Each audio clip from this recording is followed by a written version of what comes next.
Hi everybody, this is Julie, Kansas City girl in a Colorado world. Today is Sunday, October 17th, and this is Flosstube number 88. It's been about 3 weeks since my last Flosstube, and I have been up to a lot. So I have a lot to show, which I think is what I say every time. So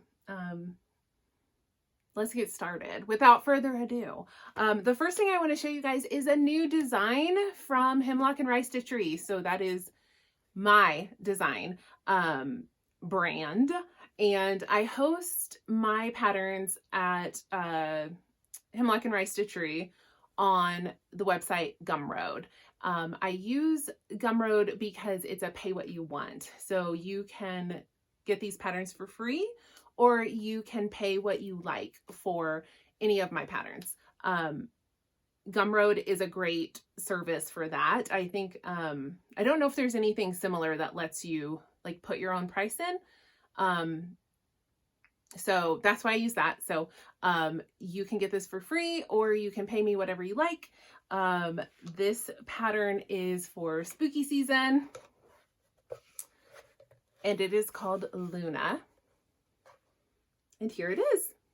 This is stitched with DMC and one DMC metallic, but a very small amount of metallic. It's just used for back stitch on the moth. And it's stitched on a 32 count Lugana even weave in the color Chalkboard, which is just a charcoal gray. So you can see a little bit of metallic there in the wings. You don't even have to do any actual cross stitches in the metallic. It is only some back stitch on the wing, and it's just a gold metallic. So if you really do not want to use DMC metallic, you could use like Petite Treasure braid or Krynic or whatever like you have floating around in stash. But I will say that using it for such a small amount of back stitch, like, it was really not too bad to work with. DMC metallic has quite the reputation for being, you know, really pretty obnoxious to work with. That's true of most metallics, but DMC metallics especially, I think, can be a little bit challenging. So I did keep that in mind and used sparingly. The bulk of the stitching is just plain old cotton DMC. This was a pretty fast stitch. I think it took me less than a week. This overall design size is about 108 stitches square. So it fits nicely. I don't know. I think this is an 8-inch or an 8.5-inch square shadow box frame, which is not a difficult size to find. This was actually, I think I got this at Michael's, and it was actually like a decor item. So there was something in here about, you know, home and fall, like there was some kind of design in there. So I actually just punched it out and then covered it with batting and then stretched my piece over and then reattached it to the frame. That might seem really obvious to a lot of you, but perhaps some of you out there haven't considered that. I often look at decor items over just frames, because you can usually like repurpose them and make them into a frame, and they can be a lot cheaper than just going to the frame department and buying a frame. So I think I paid like $4 for this because it was, you know, end of season, 70% off, something like that. So I keep an eye out for things like this in the decor section of like Michael's or Joann's, that I think could, you know, someday work for finishing. And it's a way to be able to finish things like really pretty cheaply on a budget. That said, I know that Michael's has square 8.5 by 8.5 inch frames. They have white, black, dark brown, and a gray color, and they're under $15. So, you know, you can always just get a frame at the framing department too. But, yeah, that's how I chose to finish this. Really fast, easy frame. And, yeah, I don't know. I don't think that I have anything else to say. This uses 4 colors of DMC and the gold metallic. And, I love it. And it's called Luna, after the Luna moth. So if you would like to pick up this pattern, you can go to my Gumroad. I will link it down below. And again, it is free or pay what you like. And I hope that if you do stitch it, you would tag me so I can see, because I love to see people stitching my stuff, because it's still like just totally blows my mind. That randomly reminds me of something I've been meaning to bring up on Instagram, which is kind of what I use primarily for like staying in touch with the cross stitch community. If you post a picture on Instagram and in the description you put, like, if you were, so my Instagram handle is Kansas City Girl in a Colorado World, just like my YouTube channel. If you put at Kansas City Girl in a Colorado World in your post, like text that you're posting with your picture, it does not alert me. So there's a very good chance that I won't see it.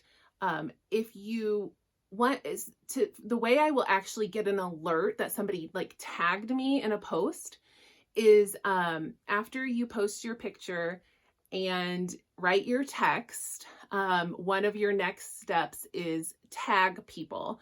So if you click tag people, you click somewhere on your picture and you tag me, Kansas City Girl in a Colorado World, then I will get an alert, so-and-so tagged you in a post. So that is if anybody's ever like, thought they were tagging me in a post, but didn't do it that way, and I didn't respond, that's why I didn't see it, most likely. Instagram algorithms are really weird, and I feel like I miss a lot of things. So just throwing that out there. If you would like me to see something, even if it's not my design, if there's just something you're doing that you want me to see, if you tag me on the photo, then I will get an alert and I'll actually be able to like come see it. Hopefully. Even then I might miss it here and there, but just a little tip from me to you about how to use Instagram. It took me a long time to figure that out myself. So anyway, that is my design, Luna. Just in time for spooky season. You can also on Instagram, if you're stitching anything that I've designed, you can also use the hashtag Hemlock and Rye Stitchery. And then, I'll periodically go look at that, and I will sometimes find stuff that I missed that way too. So I have some previous finishes. So this is what I was stitching around this time 1 year ago. A lot of political stuff is what I was stitching about a year ago. So this pattern was by Summer House Stitchworks, and it is called Votes for Women. I did a slight modification. So this was to celebrate the centennial of women having like a constitutionally protected right to vote, which was in 1920. So it was, to celebrate the centennial. I did add in a date here when the Voting Rights Act was passed in 1965, because the amendment in 1920 primarily gave white women the right to vote. Native women, Black women in certain parts of the country, and certainly Asian women in America did not have the right to vote, or certainly didn't have an unhampered right to vote in 1920. And, we could really go off on a tangent here about how even to this day, certain people in certain areas certainly do not have an unobstructed right to vote in our country. But anyway, this is Votes for Women by Summer House Stitchworks. It's stitched on, I think it was, I think this is a 40 count sampler gold from Color and Cotton, I think. And the chart calls for DMC. I substituted DMC Etoile. So I don't know if it's showing up, but mine does have some sparkle. And I used, if like the toile didn't have the exact match for the DMC, I used what was closest. But kept with the gold, red, white, and blue, and purple of the original. And then I just finished it with some polka dot backing fabric and some white, I don't know what kind of trim you would call that. It's not pom-pom because it's flat. But there's that. And then I also stitched a year ago, No New Worlds by Amanda May at Arted Designs. So this was a chart that she came out with prior to Columbus Day, because, you know, there was a lot of chatter last year about, because it was an anniversary of the Mayflower, and there was just a lot more talk even than normal about colonization and the problems with Columbus and the problems with glorifying Columbus and even celebrating Columbus Day and having it be a nationally recognized holiday. So anyway, Amanda May had created this pattern, No New Worlds. And basically what she was saying was there were already people here, Indigenous people, thriving. And this wasn't a new world. Columbus didn't discover a new world. There was already a world here. So no new worlds. This is stitched on a mystery linen. I think it's 28 count that I dyed myself. And the floss is a random Dinky Dye silk. And I just finished it as like an oval ornament with some white trim. It was a really fast, like 1-day stitch.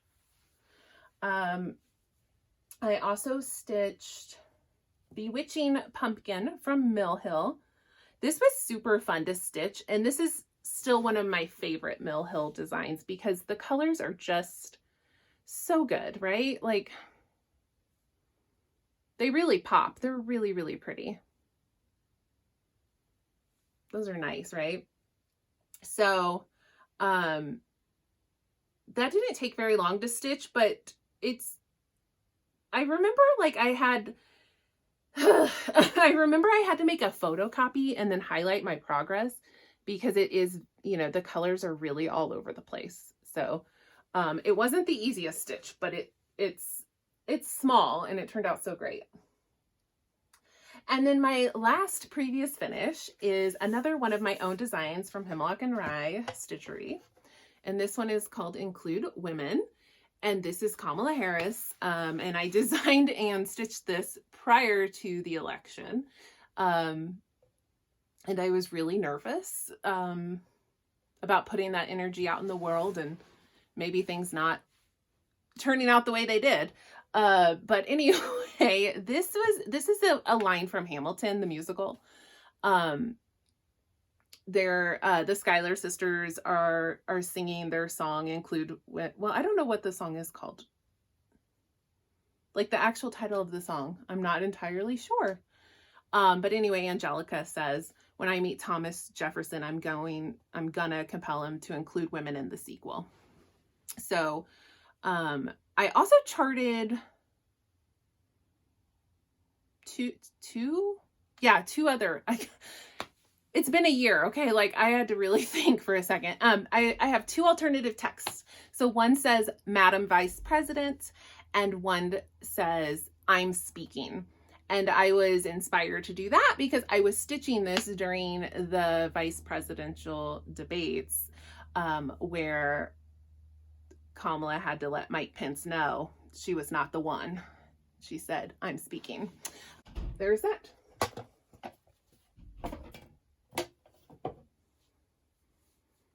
If I remember, and if I'm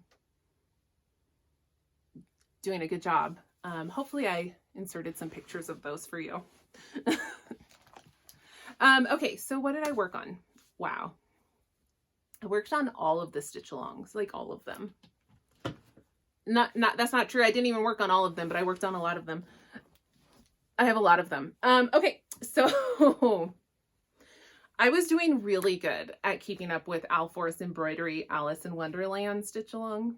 Like, I was caught up and I was beating Kyle Reckemeyer, and things were going really well. And then, like, I blinked and it had been 5 weeks and I hadn't worked on it. I don't know what happened. So I did get it back out and give it a little bit more love, but I'm still very, very, very behind. There is a reason for that, which I will explain shortly. But here is where I'm at on Alice in Wonderland. This is a free stitch along from Al Forrest Embroidery. If you go to their website, there's a section under charts that says free, and you can click on that and you can get this as a PDF. And all I stitched on this time was this border down here. And I didn't even make it, the border runs all the way. And it was stitching up really fast, but I just like was not in the mood that day. So I got about like halfway and then I was like, you know, that's enough. That's enough. I don't know. I was finding that border very tedious. So this is stitched with the called for floss, which is Al Forrest dyes their own floss. I bought the floss pack. And then this is 40 count Vintage Country Mocha, which is actually the called for fabric, I think. I love it. I just haven't had time for it. And like I said, I will tell you why. Well, you know what? I'll tell you why now, because this is next in my pile. So I joined in on the marathon for missing, murdered Indigenous women, girls, and Two-Spirit. This was primarily organized and hosted by Alicia at Resist Stitch. Also with Erin Two Martini Stitcher, Michelle Bendy Stitchy, and Rachel at Rachel Ray. And the premise was just to pledge 100 hours of stitching to, most people would do to one project, but you could also like split it up however you felt. But basically to pledge 100 hours of stitching in the month of September and October. And I decided I would join in and I would stitch Rosewood Manor and A Forest Grew.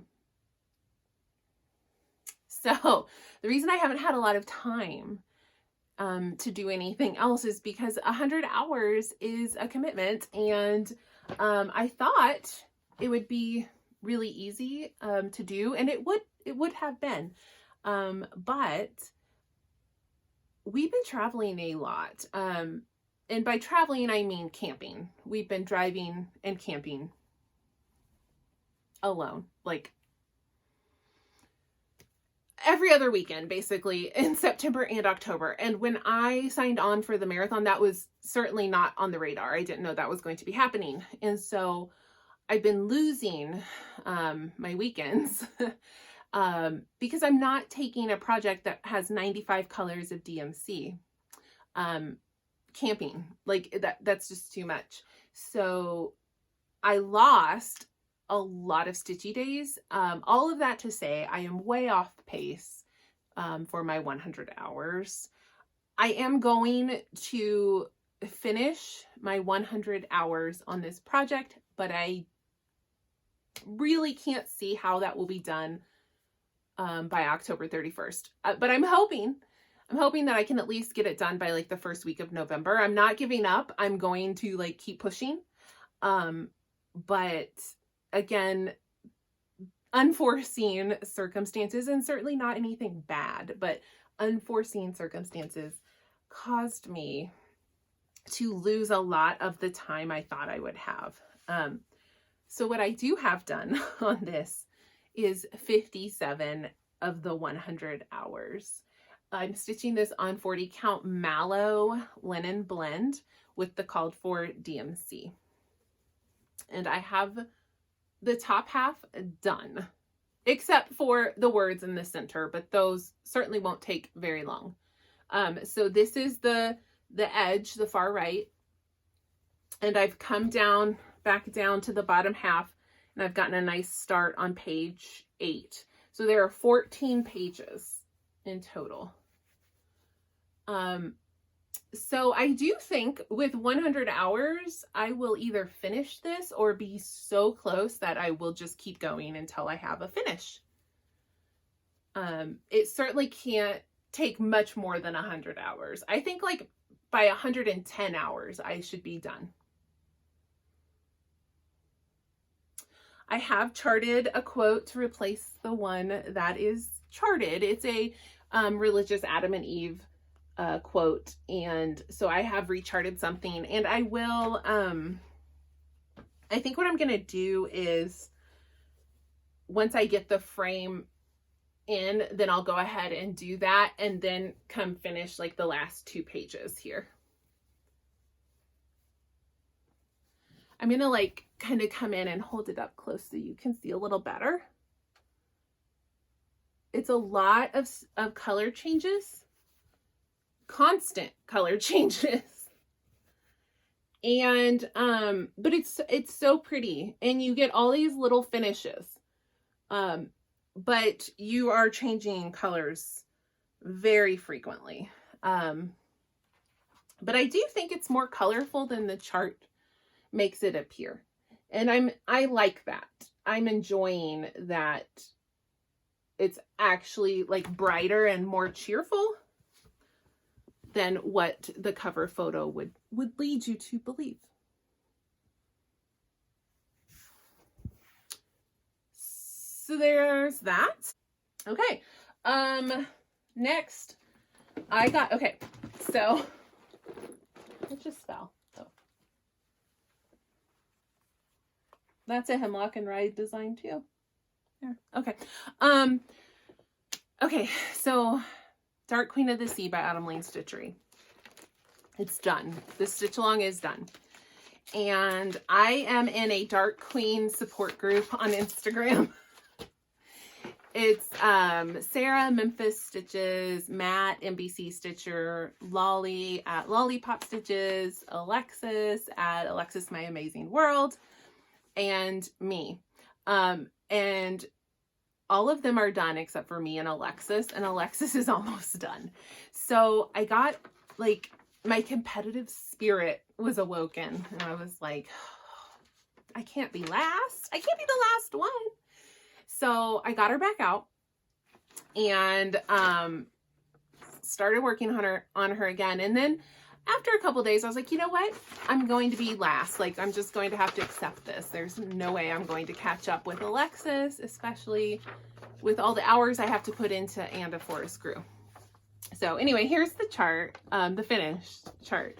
And I was doing a really good job of keeping up with this stitch along until we got down here.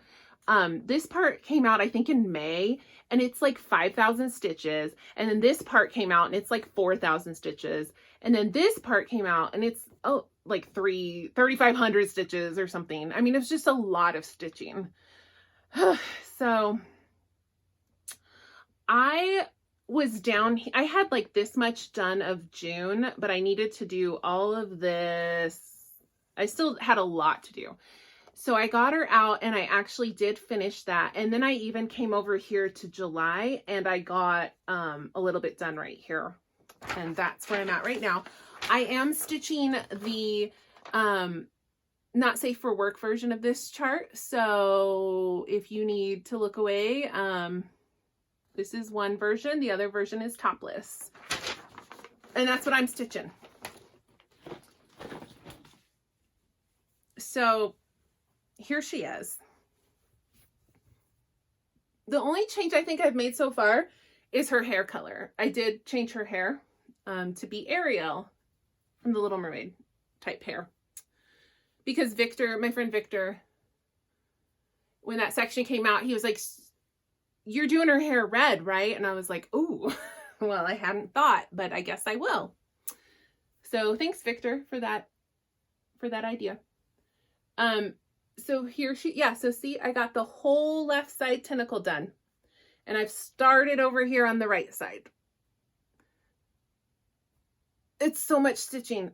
This took me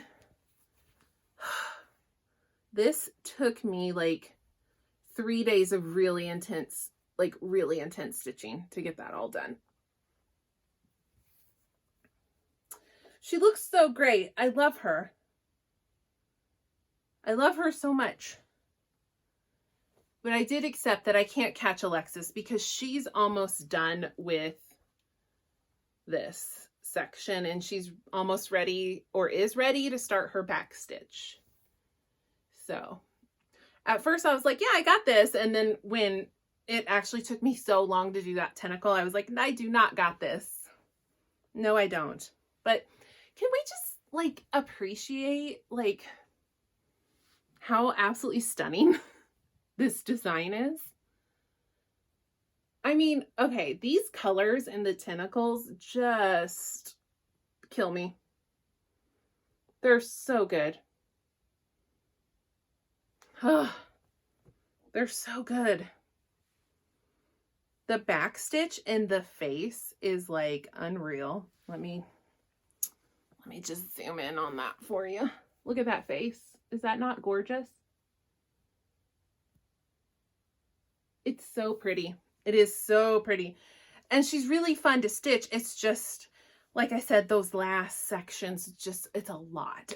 It's a lot of stitching. I love it. I'm not complaining. I just can't keep up. That's all. But I love it. So I also have been working on my other huge stitch along for the year, and that is Modern Folk Embroidery Fruits of Plenty. No, the Fruit of Plenty. Have I been making that plural this whole time? I think I have. It's the Fruit of Plenty. Who knew? This is not a mystery. I might have just called it a mystery, but it's not. It's not a mystery. We knew the whole time it was going to look like this. This is a black and white copy. The original is like a dusty blue and then a darker blue. So I'm stitching mine with 2 Valdani silks, a green and a navy black blue.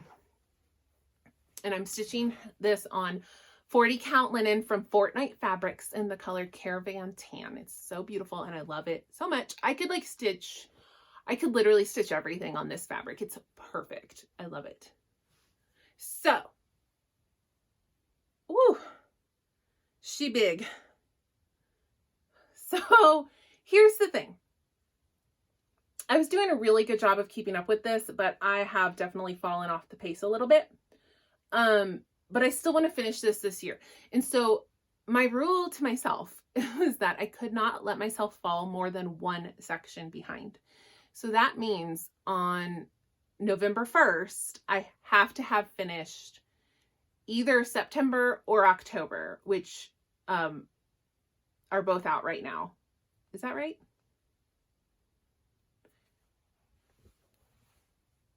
Yeah.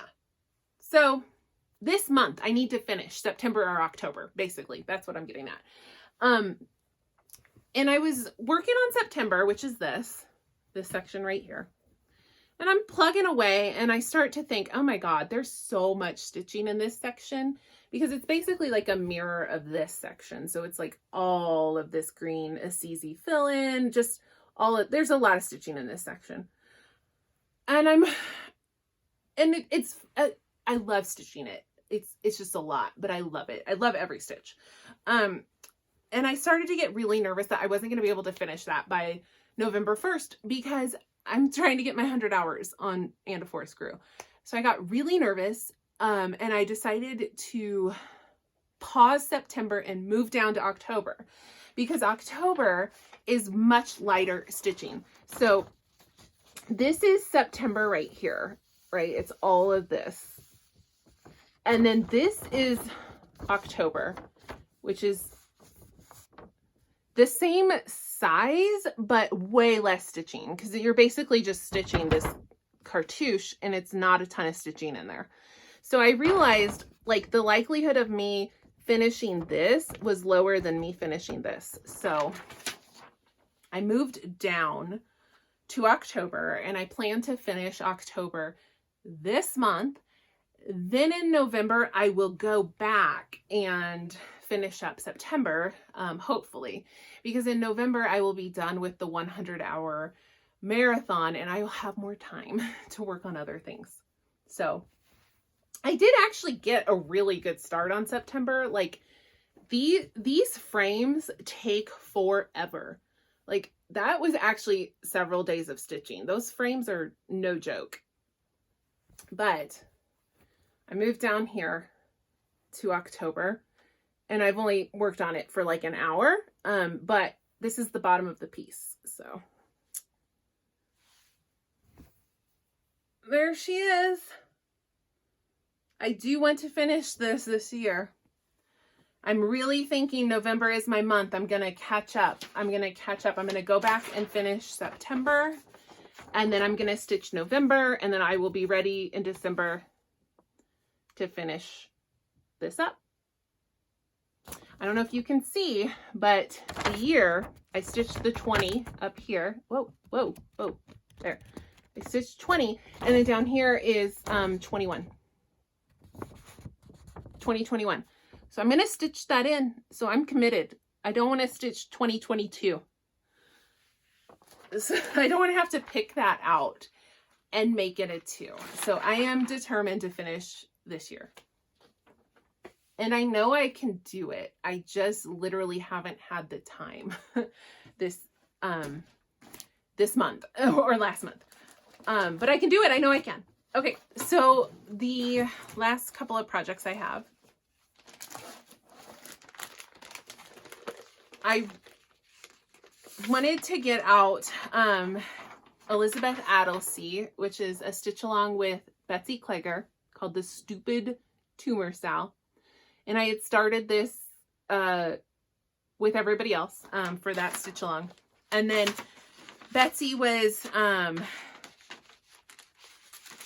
drinking too much Diet Coke, which she knows she shouldn't do. She gave herself kidney stones. So, it's not funny because that's actually really painful. But anyway, so Betsy was feeling poorly and I was feeling bad. So I got Elizabeth Adelsey back out, and put a little more work on her. So here she is. This is a mystery coloring cotton. I'm pretty sure it's a 40 count. It's from a grab bag.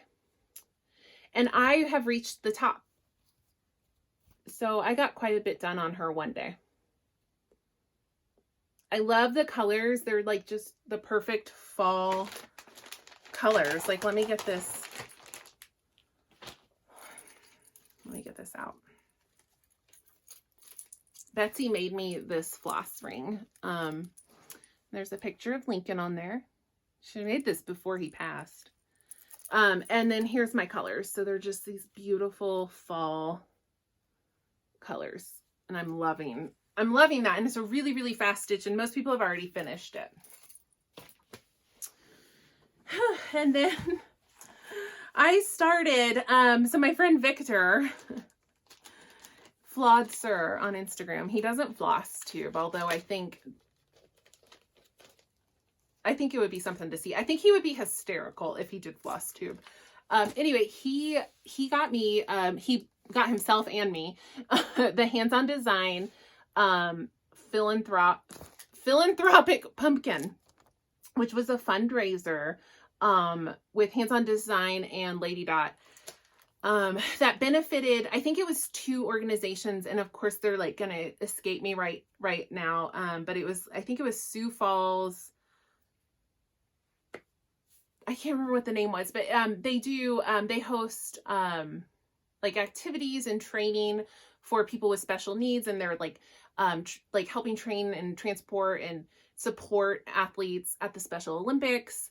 And Kathy Haberman from Hands-On Design actually posted, I think yesterday, they raised, I think it was like $16,000 from this chart. It was a kit from the kit. So that's amazing.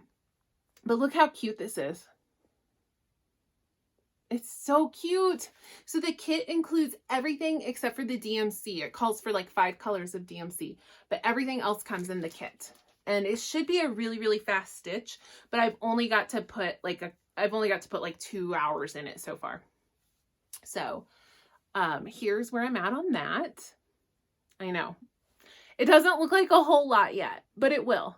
This needle minder is from Allison at It's Charm School. It says pumpkin spice and everything nice. It's so cute. So there's where I'm at on that.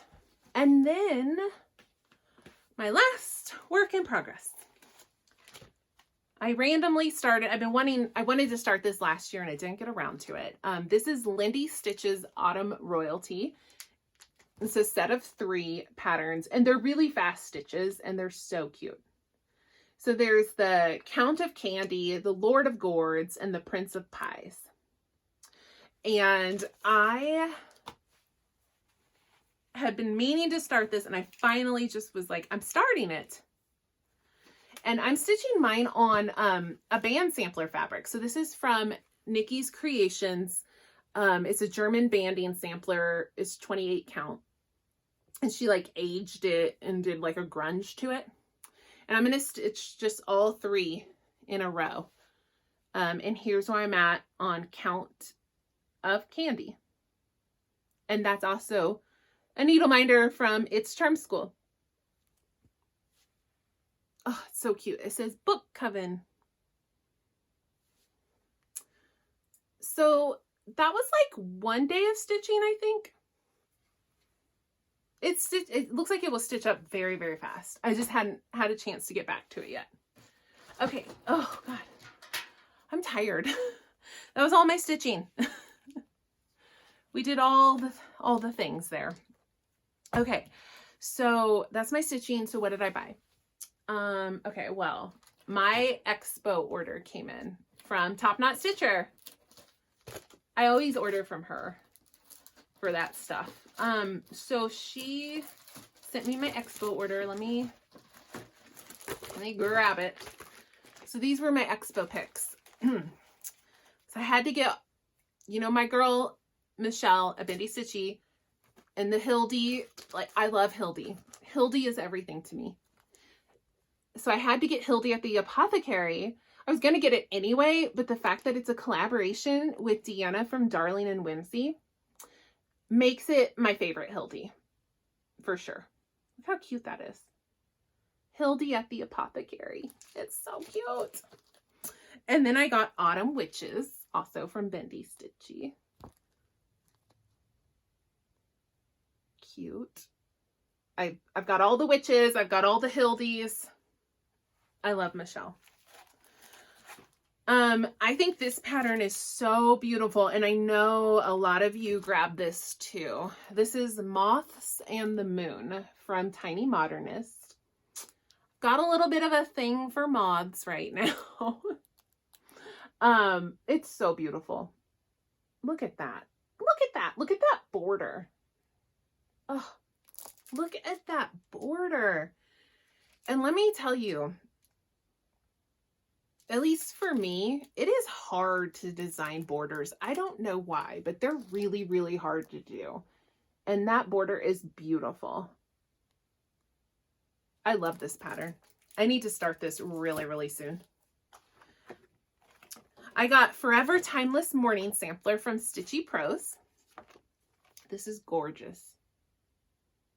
So Holly is new. She's a new designer. She just launched this year. And her design company is Stitchy Pros. And I got these at Top Knot Stitcher. So you can get, she also has her own website. And then this, Kathy Barrick. I love Kathy Barrick so much. I love, Kathy Barrick can do no wrong. Everything she releases, I'm like, yes, yes, yes. But this one especially was such a stunner. It is called Nottingham. It's big. It is 293 by 180. And Abby at Abby Bella Stitch is hosting a stitch along with this. I think in November. I don't recall the date. but I might have to join in. Isn't it gorgeous? Stunning. And then Abby also threw in her own design, like just as a freebie. This is the Meow the Merrier design, and it's called Sunflower Cat. So she just sent that along with my order. And she sent me some stickers too, because she always does. And then the last thing I ordered from her for Needlework Expo. I'm so excited about this. Okay, so backstory, okay? I was watching Fox and Rabbit Flosstube, Brendan and Karen. I was watching their Flosstube, and they were like, here's what we've got coming out for Needlework Expo. And they held up this sampler. And you know how Laura from Brenda and the Cereal Starter, you know how she says something gave her like a hernia and a heart attack? Like when something just like makes your like heart like skip a beat. And they held this up and I just was like, oh, like angels were singing. Like, it's stunning. It's perfect. It's everything I ever wanted in a sampler. I'm going to have to insert pictures from their video because unfortunately the cover of this chart does not capture it. Doesn't capture it. So this is the Mary Morgan's sampler, and it's pretty and it's really colorful, but as you can see, if I remember to insert these photos, it's even more like bright, crazy colors than what this chart cover really, I mean, it's really bright and colorful on here. But in their video, it was like, it's so beautiful. I am obsessed with it. And so my first thought was Lisa Frank. I am an 80s baby. I was, in the early 90s when Lisa Frank, well, late 80s, early 90s, like Lisa Frank was everything. And I was in elementary school. I was obsessed. I was obsessed with Lisa Frank, like obsessed. So to me, like the colors and the vibe of this chart, it feels like a Lisa Frank stitched a sampler. That's how I feel about it. And so I was like, I have to have this. And I sent it to some friends and I was like, I think I'm going to stitch this and change the name. Instead of saying like Mary Morgan's, I think I'm going to make it say Lisa Frank. And I just feel like if Mary Morgan's were alive, like in our time, she would have loved Lisa Frank. Like, she obviously loved bright, super colorful, like rainbow colors. So I feel like it's in the spirit of Mary Morgan's to do that. So I'm going to, this is my Lisa Frank sampler. So my friends, Alexis at Alexis My Amazing World and Noah at Noah Stitches are joining me on this stitch along, and it is called the, so Noah came up with the hashtag, it's the No Judgment Sal. And then also we're going to use the hashtag Lisa Frank Sal. So if anybody is interested in joining us, we're going to start that ASAP. Noah's already started. I couldn't start because I'm my 100 hours like on And a Forest Grew. So I'm probably not going to be able to start mine until November, but I'm so excited. And I contacted my friend Allison at It's Charm School, and I asked her if she could make me a needle minder that would like fit this chart. And she made me the most beautiful, she made 3 of them. So I'm going to send one to Noah and Alexis. She made me these gorgeous needle minders. I just said like Lisa Frank colors, just whatever you can do. So those are our custom needle minders from It's Charm School. And I'm so excited. And hopefully next video, I'll be able to show you a start. I hope. Oh, I forgot to show, when Victor sent me the philanthropic pumpkin from Hands On Design, he also sent me some needle minders. I hadn't heard of this brand. These are really cool. So this is Inconsiderate Stitch.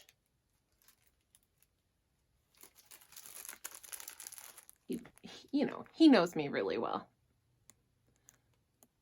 And then he also sent, he knows I'm obsessed with needle minders. He sent me these from Needle Minders and More. This really creepy Ouija board. And this other creepy Ouija board. And this one's really cool. It's a planchette. So those were part of my haul too. I have so many needle minders. It's a problem. And I still buy them all the time. I cannot help myself. So we're almost done. I didn't buy a lot of stuff. I really didn't. Jen at Whistle Stop Stitcher came out with some really cute fall Halloween designs. And I had to grab the Halloween alphabet sampler. I printed this in black and white. But I think she has it on like a pretty like gold fabric with black floss, I think is how she stitched it. Or did her mock-up, but definitely had to grab that. I stitched the Christmas one and it stitched up really fast. And then my last thing. So Stephanie at Lindy Stitches was unable to attend, was it Galleria that they just had? Right? It was Galleria, right? I think it was. Anyway, she had planned to go to Galleria and she fell ill and was unable to go. But that benefited me because she had these exclusive kits that she had made to take to Galleria. And she had said, you know, if there's any left, I'll put them up in my shop. But like, who knows? They might have sold out or she might not have had very many left. But because she was unable to go, she was able to put all of the kits up in her shop. And so I was able to grab one. And so the kit is Raven's Needlebook Kit. And I'm just like obsessed with this. It's so good. And here's what the inside looks like. And the kit comes with everything except for the DMC. It comes with the 32 count fabric, the quilting fabrics, the wool felt.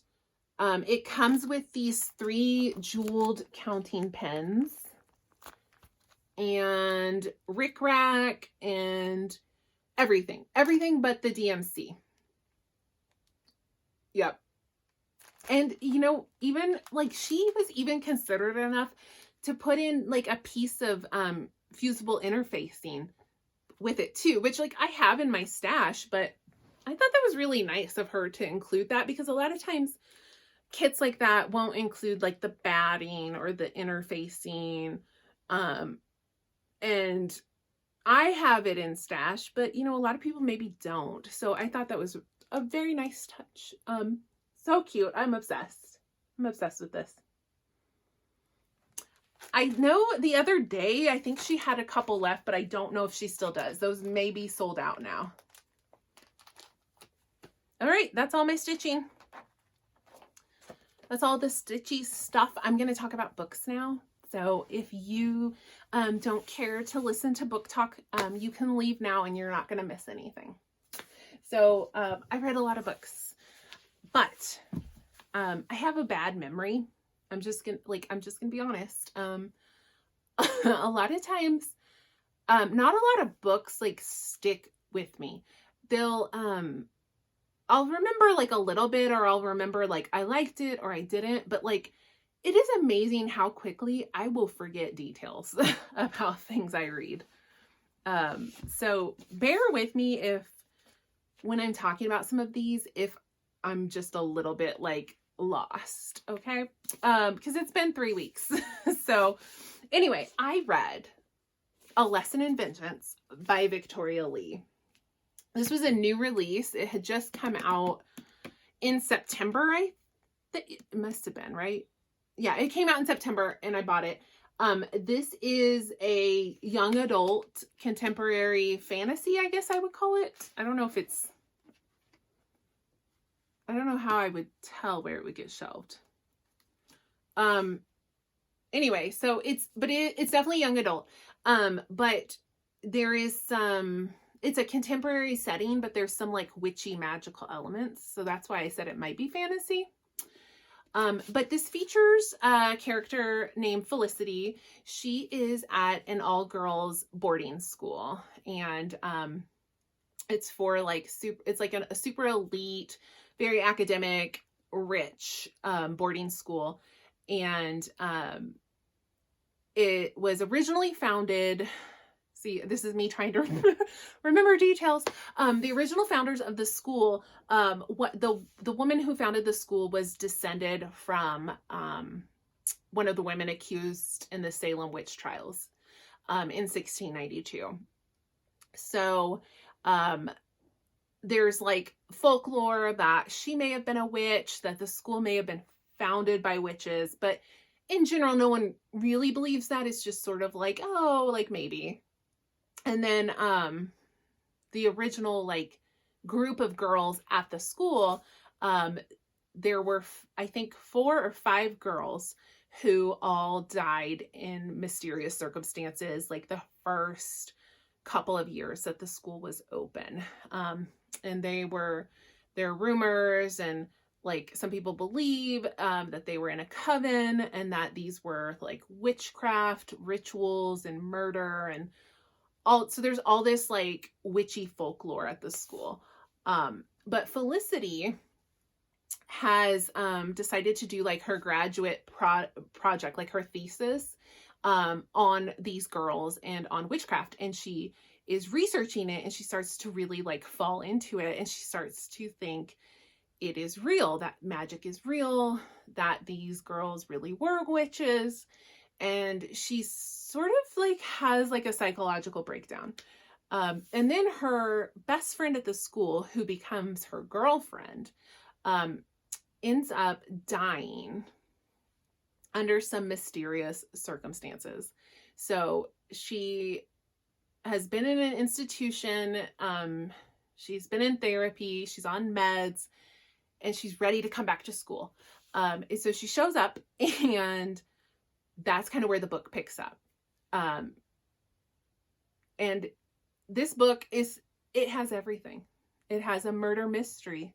It has a sapphic romance. It's a thriller. It's got witchy stuff. It has an unreliable narrator, which is a trope that I love. I know some people do not, but it was interesting because I didn't exactly know what I was getting into. And so that was kind of a surprise, but it was really, really cool. And it was done really well. So you're questioning things along with her because she's had a mental breakdown. You know, she misremembers stuff. She's telling you something happened, and you're like, okay, did it though? Like, is that what happened? So you start to kind of feel like you're losing your mind along with her. But it was very compelling, really beautiful writing. I think this is one of Victoria Lee's first books, if not her first book. Oh no, she's written another book. Anyway, she's a really good writer. I really loved this book. So highly recommend if you're, The Dark Academia. I mean, in the fall, like September, October, I want Dark Academia. So this book delivered on so many fronts. It was really, really good. Love this book. So then on my Kindle, I read the second book in the Blood and Ash series by Jennifer L. Armentrout. And the second book is called Kingdom of Flesh and Fire. So this is a super popular adult fantasy. It's not young adult. Super, super popular. Like Book Talk on TikTok has made this series like super popular. But there's some criticism, like some people are like, like the series isn't that good. Like, why are people so obsessed with it? So I wanted to check it out and see like what all the hype was about. And I enjoyed the first book. It wasn't like, it didn't blow me away. It got off to a really, really slow start.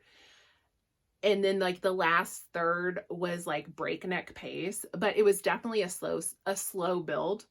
And then the second book was the same thing. I remember I was about 40% in and I was like, nothing is happening in this book. So these books are slow burn for sure, but that allows you time to like really get inside the characters and like really get to know them.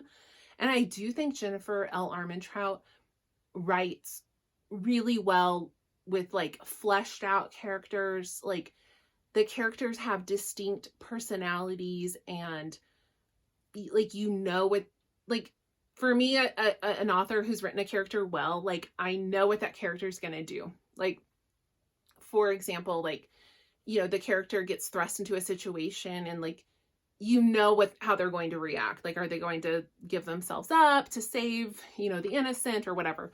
So the characters are really well developed. They're interesting. But both of these books, definitely like slow starts, took me a while to read, but I did end up enjoying them a lot. And certainly like the second half usually makes up for that slow start. So these books feature Poppy, who is the maiden.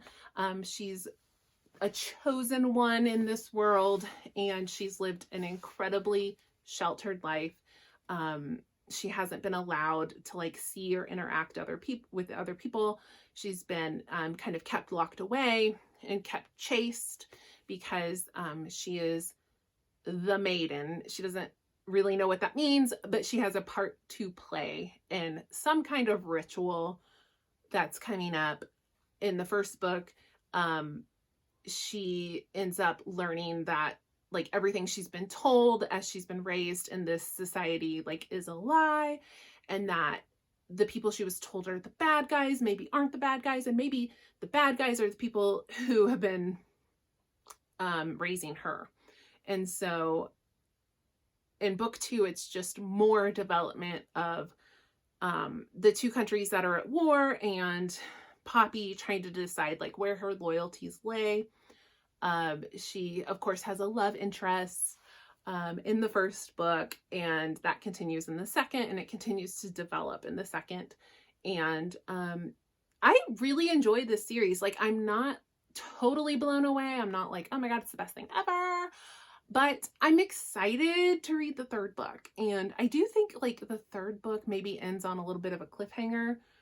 And everybody is like kind of waiting for that fourth book. I'm not sure, but I'm excited. I'm excited to read the third. I almost like jumped straight into the third book, but I told myself like, wait, just give yourself a break, read something else, and then you can jump into that. So, yeah, it's not, the people who criticize it and who say they don't like it and maybe don't understand all the hype, like, I do understand that. I understand where they're coming from.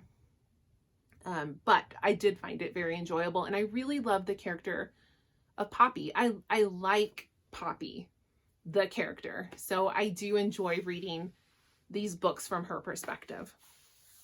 Okay, so then I read Circe by Madeline Miller. So this book, you've probably seen it. You've probably heard about it. It's an extremely popular book. I read Madeline Miller's first book, The Song of Achilles, like years ago. And that book is also hugely popular right now on Book Talk. I read it like when it first came out ages ago, when nobody was talking about it really. But obviously enough people were talking about it that I remember like someone online recommended it, and I went and got it. And I remember being a little bit underwhelmed. I was kind of like, that's it? Like, like it was fine. It was fine. But people like talk about that book like it will just completely destroy you, break your heart. Like, it's the end all be all, like, best book ever. And I just remember being like, it was okay.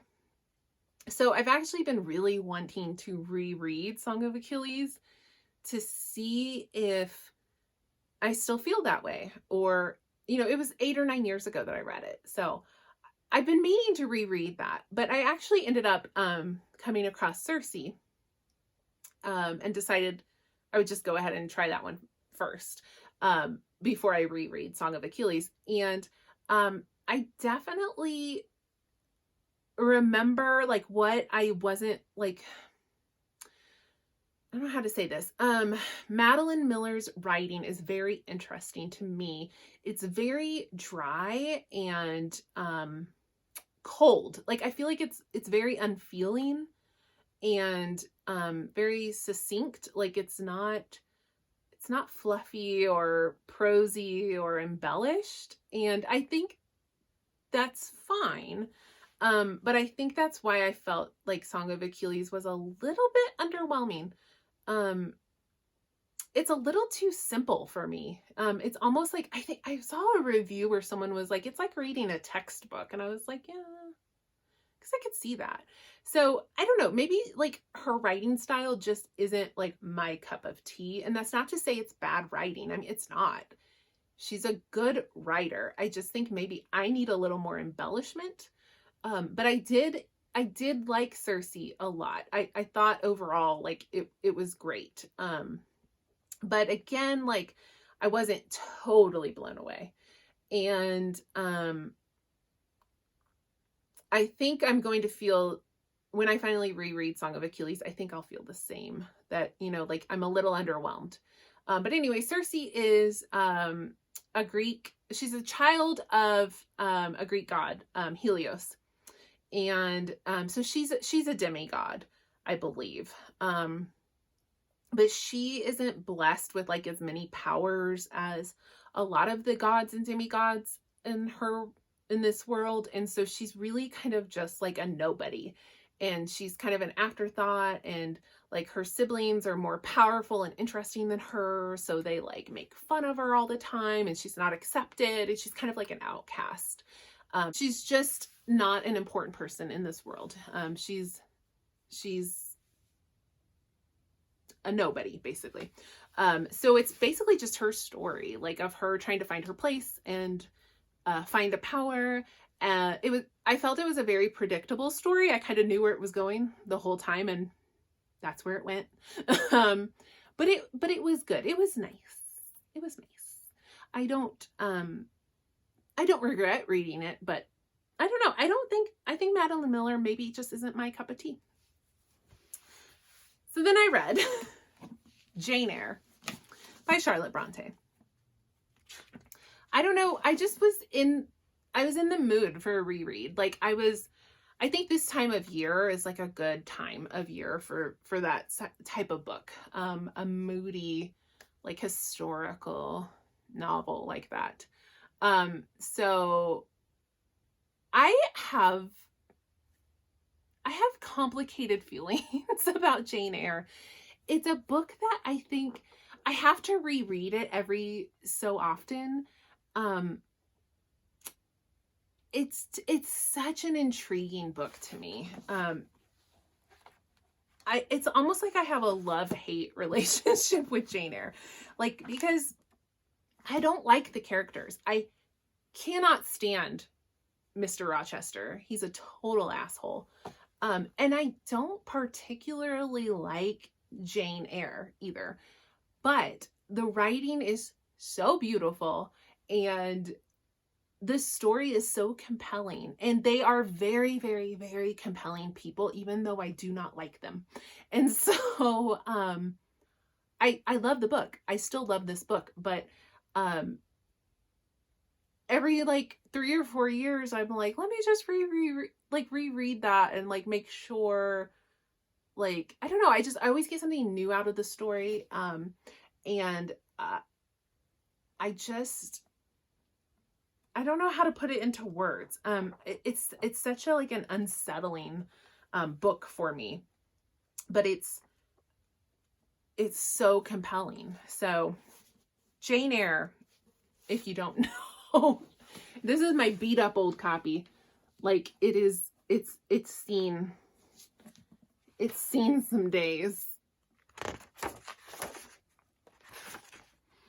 It doesn't smell bad though.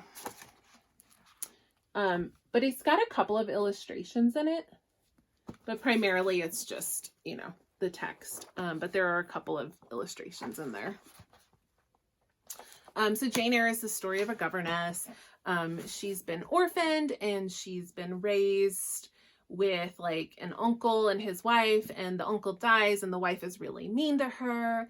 And then she sends her away to this orphanage, where Jane starts to find her place, and gets her education and becomes a governess. She shows up at the home of Mr. Rochester to be a governess to his ward, and they fall in love. That's sort of the story, but there's more to it than that. There's a mystery. There's a crazy woman locked in the attic. Like, it's a whole thing. So, yeah, Jane Eyre. That was a reread. Like I said, I love this book, but I also don't love this book at all. If that makes any sense. Okay. And then the last thing I read, and then I'm done. I don't know how long this is. It's probably really long. So I read an ebook. So, okay. There is a cross stitcher who is also an author, and she contacted me on Instagram and she's like, hey, I wrote a book and it's coming out soon. Like, do you want to check it out? And she asked me, like, I think it wasn't done yet. And she asked me if I wanted to like read it. And I was like, you know, I'd rather just read it when it's done. Like, just let me know when it's done. And she's like, cool, I think you might be into it. It's like a smutty, like sci-fi paranormal romance thing. Because she knows I like to read stuff like that. So anyway, she contacted me and she's like, my book is done. It's up. And I went and grabbed it on Amazon. So if you have Kindle Unlimited, this book is part of like your subscription to Kindle Unlimited. So if you have that, you can just like check this out for free, more or less. Or you can buy it. I don't have Kindle Unlimited, so I just like bought the ebook. I think it was like $2.99. So it's called Psyoc, and it's by Holly Hanzo, which is a pen name. I'm not going to like out this person because I don't think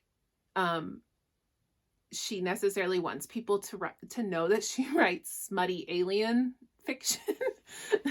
So anyway, so it's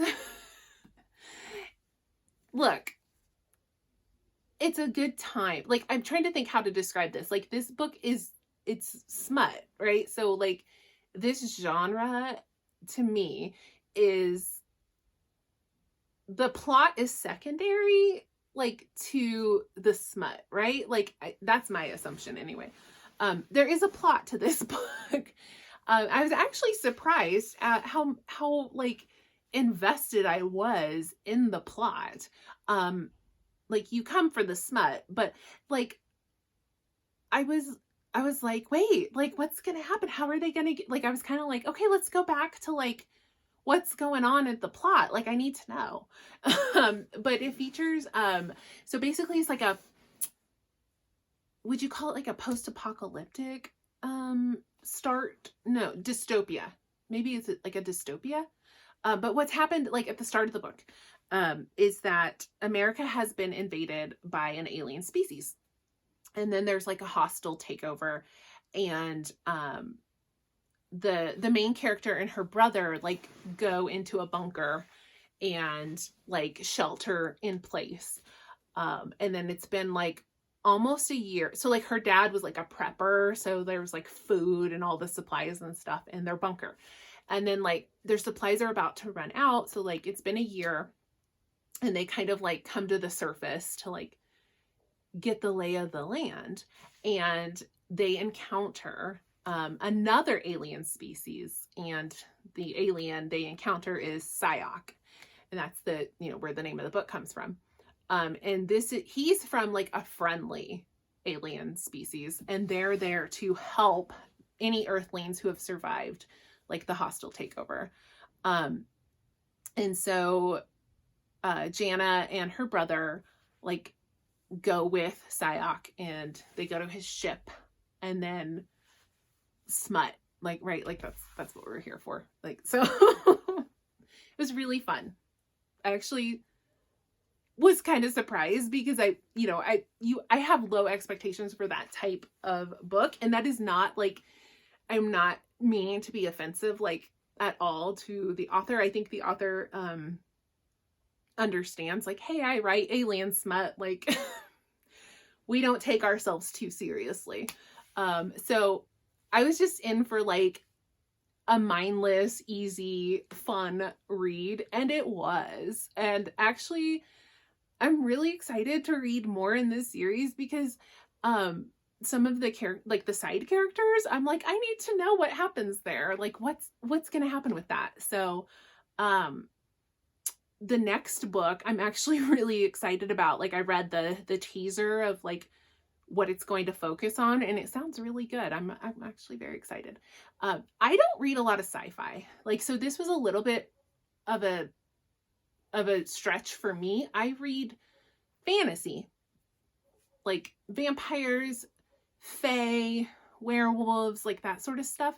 But I don't read a lot of sci-fi. I do read some, and I do like dabble in sci-fi, but I don't love like space travel and aliens and like all of that. Like, that's not like my favorite thing. But I did find this to be really fun. So I'm willing to continue in the sci-fi world and see what these characters get up to. So if it sounds like it would be fun, like if that sounds fun to you, like definitely check it out. And if you have Kindle Unlimited, like definitely check it out because there's like nothing to lose there.